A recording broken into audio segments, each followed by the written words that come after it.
Dor, hai guys. Sebelumnya gue mau mengucapkan turut berduka cita untuk korban kebakaran yang melanda Glodok Plaza.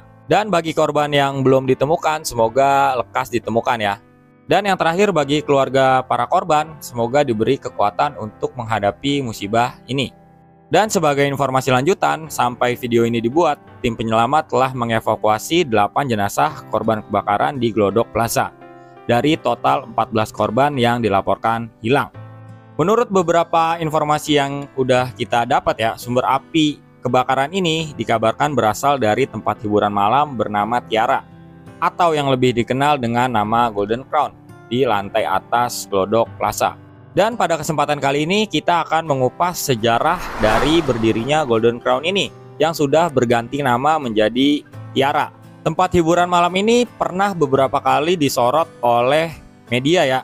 Karena selain dulu pada era tahun 90-an pernah terjadi kebakaran di tempat yang sama, di tempat ini juga pernah ditemukan orang yang meninggal saat mengunjungi tempat ini.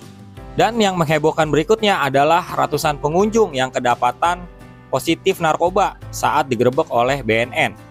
Waktu itu BNN menggerebek tempat ini dan mengadakan tes urin secara mendadak. Dan ditemukan sekitar ratusan pengunjung yang positif narkoba. Selanjutnya tempat ini juga pernah ditutup oleh Pemprov DKI Jakarta atau dibekukan izin usahanya. Tapi kenapa tempat ini masih beroperasi? Nanti kita akan lihat bersama. Oke, kita mulai dari awal berdirinya tempat ini ya. Pada sekitar 1990-an, diskotik ini atau tempat hiburan ini bernama Zodiac. Dan pada tahun 1996 sampai 1997, diskotik ini merajai tempat hiburan malam di Jakarta dan jadi lokasi peredaran ekstasi pada saat itu. Daya tarik utama dari diskotik Zodiac ini dikatakan karena bisa menampung banyak pengunjung ya. Bahkan di lantai 7 terdapat hall yang sangat menarik dan luas karena tidak ada sekat di lantai 7 tersebut dan bisa menampung hingga 400 pengunjung secara bersamaan. Sisi gelap dari tempat hiburan malam ini juga adalah peredaran ekstasi terbesar di tempat hiburan seluruh Jakarta. Biasanya pengunjung membeli pil ekstasi tersebut dari seorang waiters dan bahkan terang-terangan sudah ditawarkan sejak di pintu masuk oleh bandar ya. Hal ini bisa kita temukan di laporan harian media Indonesia edisi 20 Februari tahun 1997, di mana di situ dilaporkan para bandar terang-terangan menawarkan pil ekstasi di pintu masuk diskotik Zodiac. Selain ekstasi, bau ganja juga dikabarkan sering tercium di arena sekitar diskotik. Dan mirisnya, akhir kejayaan diskotik Zodiac ini juga sama seperti yang terjadi beberapa hari yang lalu, yaitu terjadi kebakaran di awal tahun 2000-an. Dan sejak saat itu era kejayaan dari diskotik Zodiac juga resmi berakhir.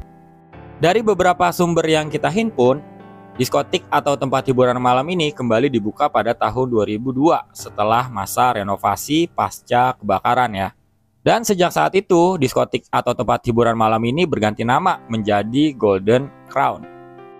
Lalu kita beranjak ke tahun 2018 di mana diskotik Golden Crown ini sempat disorot lantaran seorang pengunjung ditemukan meninggal dunia.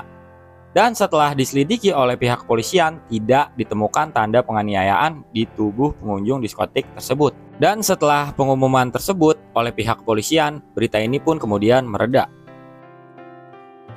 Berikutnya kita akan membahas beberapa penggerebekan yang dilakukan di Golden Crown terkait dugaan penyalahgunaan narkoba oleh para pengunjungnya. Pada tahun 2005, salah satu karyawan Golden Crown ditangkap oleh pihak kepolisian. Saat itu karyawan tersebut kedapatan membawa ekstasi.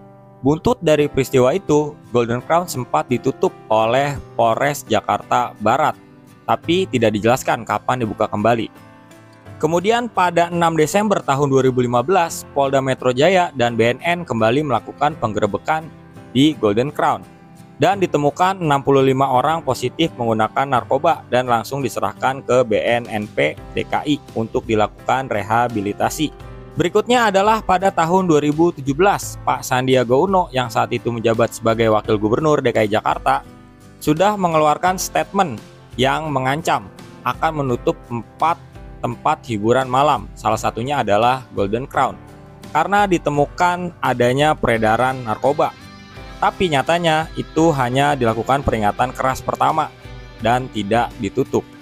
Kemudian puncaknya adalah pada awal Februari tahun 2020, di mana BNN saat itu melakukan penggerebekan di Golden Crown ya, dan mendapatkan sekitar 108 pengunjung yang positif menggunakan narkoba. Pemprov DKI saat itu langsung melakukan respon cepat ya, dengan menyegel diskotik Golden Crown dan mencabut izin usaha diskotik tersebut pada tanggal 7 Februari tahun 2020. Apa masalah sudah berhenti di situ? Tentu tidak. Manajemen Golden Crown kemudian melakukan perlawanan hukum dengan mengajukan gugatan ke Pengadilan Tata Usaha Negara Jakarta. Saat itu manajemen Golden Crown bersikeras bahwa para pengunjung sudah menggunakan narkoba sebelum memasuki area dari Golden Crown. Majelis Hakim PT UN Jakarta kemudian mengabulkan permohonan Golden Crown dan memerintahkan Pemprov DKI Jakarta untuk mencabut penutupan Golden Crown. Bagi kalian yang ingin melihat pertimbangan PT UN Jakarta saat itu, gue akan menampilkannya di sini, tapi tidak gue bacakan ya. Kalau misalnya kalian pengen baca, silahkan di pause dulu. Pemprov DKI selanjutnya mengajukan banding ke Pengadilan Tinggi Tata Usaha Negara Jakarta atau PT TUN ya. Tapi sayangnya PT TUN justru menguatkan putusan PT UN Jakarta. Selanjutnya langkah yang diambil oleh Pemprov DKI adalah mengajukan peninjauan kembali ke Mahkamah Agung. Tapi sayangnya Mahkamah Agung juga menolak peninjauan kembali yang diajukan oleh Pemprov DKI Jakarta pada tanggal 21 Desember tahun 2021. Putusan PK dari Mahkamah Agung ini juga sekaligus mengandaskan upaya Pemprov DKI untuk mencabut izin dari Golden Crown ya. Dan beberapa saat setelah peristiwa itu, Golden Crown kemudian mengubah namanya menjadi Tiara. Nama Tiara ini juga masih dipakai sampai kejadian kebakaran kemarin. Oke, sekarang gue akan memberikan beberapa tips jika kita sedang berada di tempat yang jarang kita datangi. Misalnya hotel, atau misalnya juga mall, dan lain sebagainya. Yang pertama, kalian harus selalu menyadari di mana letak pintu darurat. Pintu darurat ini biasanya tidak jauh dari area lift ya. Dan di beberapa gedung juga biasanya terdapat pintu darurat yang terpisah, misalnya di ujung pojok ya. Dan jika kalian mendatangi tempat baru, kalian harus menyimak atau melihat denah map evakuasi jika terjadi bencana, misalnya kebakaran atau gempa bumi. Karena di situ biasanya ada titik kumpul dan juga ada tangga darurat dan lain sebagainya. Jadi kalau misalnya kalian ada situasi darurat nih, kalian udah tahu harus lari kemana dan harus menuju kemana. Jangan malah kalian menuju ke tempat misalnya kebakaran ya. Bukannya kalian menjauhi titik bencana, kalian malah muter-muter di situ karena nggak tahu pintu darurat atau tangga daruratnya ada di mana.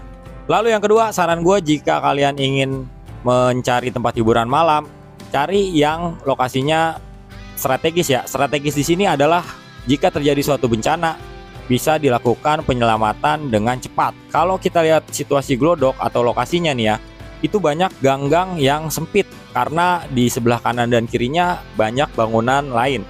Jadi pihak penyelamat atau regu damkar ya sulit untuk mencapai lokasi dengan cepat.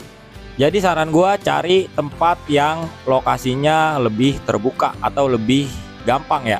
Misalnya di peak.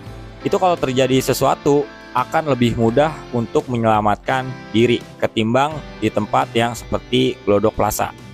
Dan yang terakhir adalah tempat hiburan malam, baik itu diskotik, karaoke, bar, dan lain sebagainya. Itu banyak sekali benda yang mudah terbakar. Yang pertama jelas saja adalah peredam suara.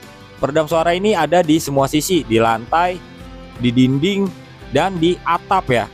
Belum lagi isi dalam tempat hiburan malam tersebut. Selain banyak alkohol, juga ada benda-benda yang mudah terbakar seperti kursi, meja, dan lain sebagainya.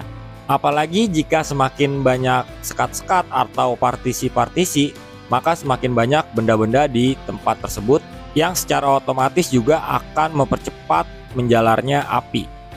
Jadi gitu aja buat video kali ini. Gue minta maaf kalau ada salah-salah kata, dan sekali lagi turut berbela sungkawa buat para korban kebakaran di Glodok Plaza. Sampai ketemu di video selanjutnya. See you guys. Semoga informasinya bermanfaat.